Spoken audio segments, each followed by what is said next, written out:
সবচেয়ে অনেক ভালো পপুলার একটা ওয়েবসাইট। মানে অ্যাফিলিয়েট ওয়েবসাইট। হুম। যেমন এই যে এই কাজ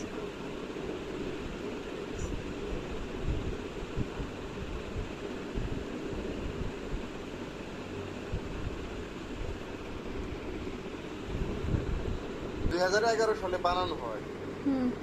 এই লোকটাই বানায় এই যে নিলাম।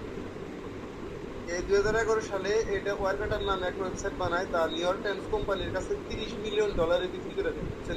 বাবা! এই দেখেন, type of sight product review on it as the new York Times, যে নিউজ পেপার সাইট। হুম। এই নিউজ পেপার সাইট করে কি, তার মেইন ডোমেইনের সাথে ওয়ারকাটারটাই করে দিচ্ছে, এটাকে বলে রিডাইরেকশন। বুঝছেন? হুম। যে যেমন এই যে দেখেন, দ্য নাইট টাইমস স্ল্যাশ ওয়ারকাটার, এটা হচ্ছে পুরো একটা অ্যাফিলিয়েট ওয়েবসাইট। আপনি যে কিওয়ার্ড লিখে সার্চ করেন, যেমন যে বেস্ট লাঞ্চ বক্সেস, তাহলে যদি আপনি সার্চ করেন দেখবেন তো দ্য নিউ ইয়র্ক টাইমস এক নম্বরে। দেখছেন? হুম। এই যে রিভিউ বাই ওয়ার কাটার। তো এই ওয়ার কাটারটা 2011 সালে নিউ ইয়র্ক টাইমস কোম্পানি 2016 সালে মানে 4 বছরের ব্যবধানে $30 মিলিয়ন এই সাইটটা বিক্রি হয়। এটা হুম। Affiliate website. এই এই ওয়েবসাইট হুম। যে অ্যাপ্লায়েন্সেস, মানে আমরা তো আসলে সব খবরই রাখি, মানে কোনটা কি হইতেছে। বুঝছেন? হ্যাঁ। কারণ লাইভে ভালো কিছু করতে গেলে নাক কান চোখ খোলা রাখা লাগবে। হুম। কারণ নয়তো আপনি বুঝবেনই না, মার্কেটে টিকে থাকতে পারবেন না যে মানে কোথায় কি হইতেছে না হইতেছে। জি। তাই না আপু? জি। তো দেখেন, এইভাবে যদি একটা ওয়েবসাইট যদি 2011 সাল থেকে 2016 সাল পর্যন্ত $30 মিলিয়ন যদি বিক্রি করতে পারে, তাহলে আমরা কেন পারবো না? হুম। আমরা অবশ্যই চেষ্টা করতে পারবো।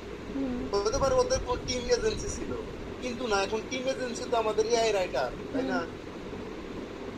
10 জন এজেন্সি, এখন 10 জন এজেন্সি তো আমাদের এআই রাইটার, আর আমরা জাস্ট খালি এটা মেনটেন করবো, তাই না? হুম।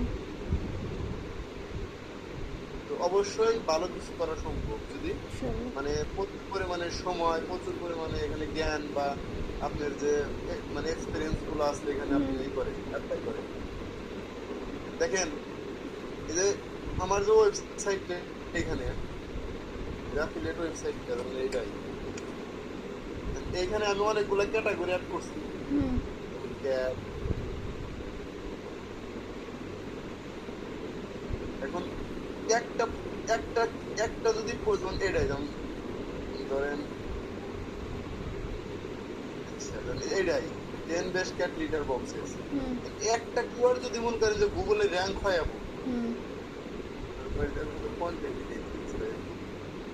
ধরুন এটা যদি গুগলে র্যাঙ্ক হয় বা বিং এ র্যাঙ্ক হয়, হুম। একটা যদি র্যাঙ্ক হয়, ধরুন এটা সার্চ যদি আমি করি, যদি 1000 সার্চ ভলিউম আছে, তাহলে আমি দিনে কিন্তু 30 জন ভিজিটর পাবো। 30 জনের মধ্যে যদি 2 জনও কেনে, তাহলে কিন্তু আমি $3-4 কমিশন পাবো। হুম।